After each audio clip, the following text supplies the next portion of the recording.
Welcome into the weather review. I am Gavin White. I know it's been a little bit, hectic here end of the semester with finals and projects. It's been a very busy couple of weeks, pretty much spring break on. Have not had much time to actually sit down and talk about the weather recently, so I apologize for that. However, rest assured, I have a week left. I graduate next week.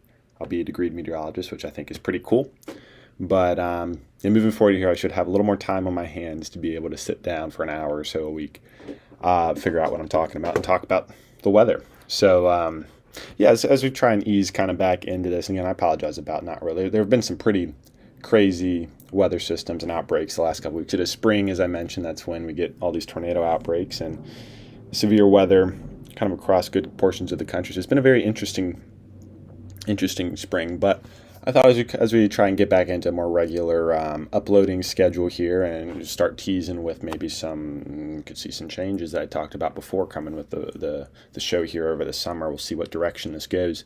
But I thought today I would talk about some of the more common weather myths that a lot of people think or believe, and kind of try to debunk some of those myths. Because, I mean, when I was thinking of this, I was thinking of the show Mythbusters, which I don't think airs anymore.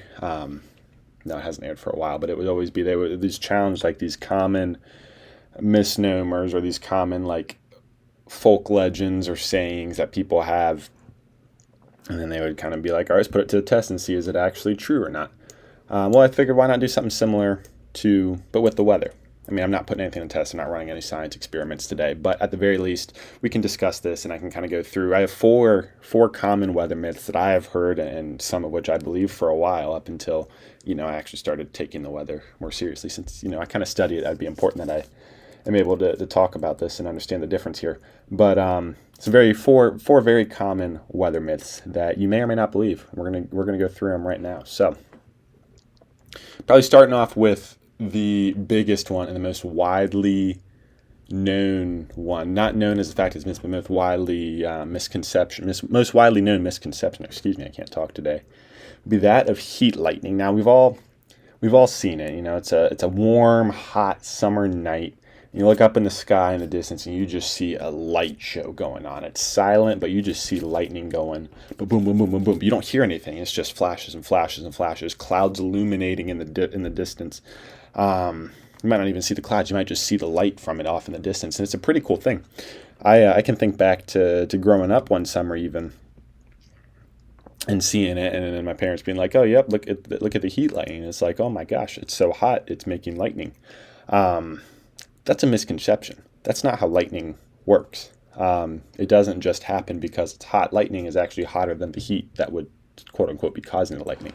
But heat doesn't cause lightning. So what you're actually seeing there, when you see what you believe to be heat lightning, you are seeing lightning. It is actual lightning. However, it's the lightning. It's actually just lightning from thunderstorms that are too far away for the sound to reach your ears.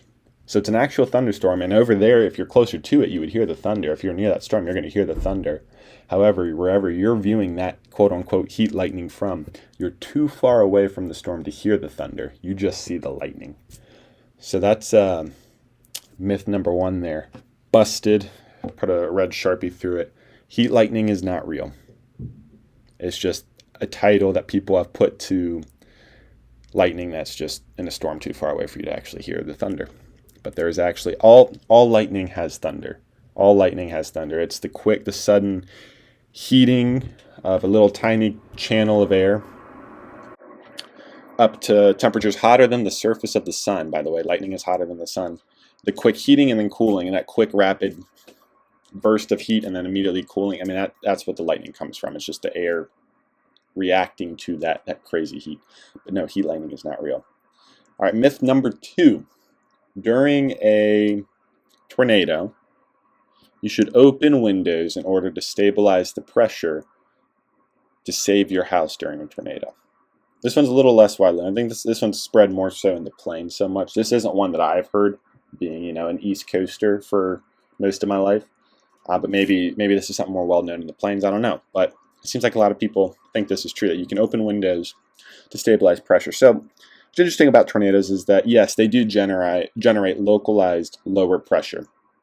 And that's just simply due to the fact that they're spinning. I mean, rotation, if you have something that's rotating fast enough, you are creating lower pressure. That's just physics. If it's something's rotating, it's creating a localized low pressure. However, it's relative. It's not like a drastic. It's not like the low pressure of a hurricane. A hurricane is spinning, yes, and it has its own low pressure. Yes, it's very drastic. Something a lot, but it's so much bigger, so much more mass that's spinning.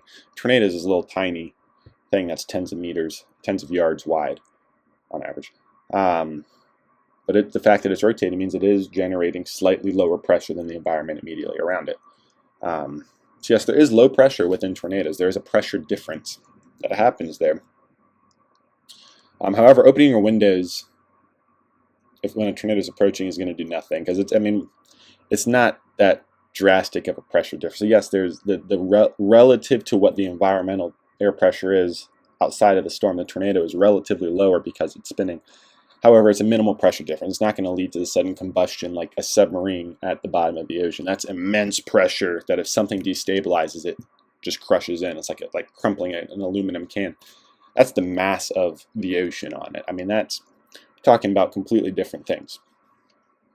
It's immense pressure. The pressure difference between a tornado and inside your house is minimal. It's not going to do anything. It has no impact on anything. So opening your windows does nothing at all. Literally, if anything, you're just going to allow rain to get in your house, and some more debris might fly in before the window inevitably shatters anyways. The incredible wind speeds of a tornado, which can range from 60 to in excess of 200 miles an hour, it's going to destroy or damage whatever in its path. Opening your window is going to do nothing to stabilize the pressure to save your house. If the tornado is strong enough, it's going to tear right through your house. It's nothing to do with the pressure. It's the fact that the winds are so strong, and the things that the winds are blowing are so incredible. Opening windows is going to do nothing. So myth number 2, busted. All right, moving on to our third myth, another tornado one. This is one like heat lightning. This is one that I used to think, because on the surface you think it makes sense. However, then when you start thinking about it and you really think about it, and then you start realizing, okay, maybe this actually isn't the smartest idea. But the third myth is that it's safe to shelter under an overpass during a tornado. So if you're on the road and a tornado is coming, you stop under the overpass to protect you and your car. It makes sense on the surface, because you're like, okay, there's something over me to protect me if there's stuff falling from the sky. And the tornado will just go by, and then I can keep going on my way. However, the argument would be it's actually more dangerous to be under an overpass during a tornado than to be out on the road or in a ditch on the side of the road. That's the safest place you can be. If you're caught outside in a tornado, get in a ditch. Make yourself as flat as possible. But if you're in a car and you're stopping it under an overpass, one, you increase the likelihood of getting rear-ended and causing an accident. That's not really safe. While there's a tornado going on, that's really not safe. But two, the overpass is going to act as a wind tunnel. If the tornado is close enough, you're going to get a hyper-localized concentration of intense winds, stronger than whatever the winds are of the tornado, because it's being funneled into this miniature wind tunnel as it goes under the overpass. That's going to cause incredibly more harm, danger, and risk to your life than simply driving away. And again, if you're actually caught out on the road in a storm and there's nowhere if there's a ditch nearby, wedge yourself in that ditch, get as much ground higher. You don't want to be outside in a tornado, but if you do, get in a ditch. Don't shelter under an overpass. That's just too much can go wrong. Too much can go wrong. Our fourth and final myth that we are going to bust today: lightning never strikes the same place twice. I think this is tied to luck more than anything else that a lot of people think.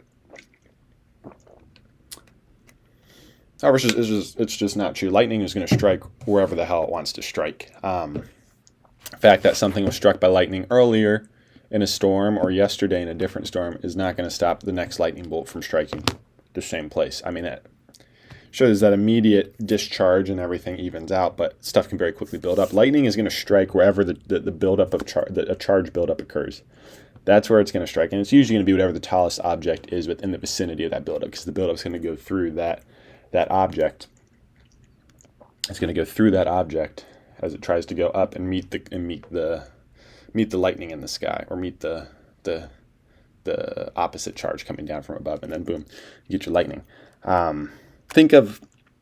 I think a real world example you can think of skyscrapers. They intentionally built lightning rods on skyscrapers to protect the building. It diverts the electricity down to the ground without damaging the building, hopefully. But that in and of itself means that lightning is definitely striking the same place twice if they have lightning rods. If they have lightning, they're intentionally there to protect the building, and yes, they're going to get struck twice. It's the tallest object in the vicinity of wherever that charge buildup is. That thing is going to get struck twice. There's famous images of the World Trade Center or the Empire State Building just getting struck repeatedly in the same storm. Lightning striking the same place twice. That's where the buildup is. And yes, it is the tallest object, but that's still where the energy buildup was for the charges to want to release like that. So, myth number 4, busted. I don't know. Hopefully you learned something here. I know I used to think, at least 2 of these, I used to think heat lightning was legit, and I used to think, okay, if I'm caught outside on the road in a tornado, let me get under an overpass. I did used to believe both of those, however. Misconceptions and myths. Heat lightning is not real. It's just the lightning from a thunderstorm that's too far away for you to actually hear it. Opening a window is going to do nothing to save your house during a tornado. If the tornado is going to hit your house, it's going to hit your house. There's nothing you can do to salvage it. It is not safe to shelter under an overpass. 1, you could cause an accident. 2, it's a wind tunnel. Do not do it. And then myth number 4, lightning absolutely can strike the same place twice, and it does regularly. So yeah, I appreciate you taking the time to listen. Again, I apologize. I've been gone for a little bit. It's been a very hectic last month or so here of school. But rest assured, I'm about done with school here. So next time you hear from me or see me or listen to me, whatever you do to pay attention to the weather review, I'll be graduated. I'll have a degree in hand, which I think is pretty cool, and I'm excited about that. It's a big accomplishment.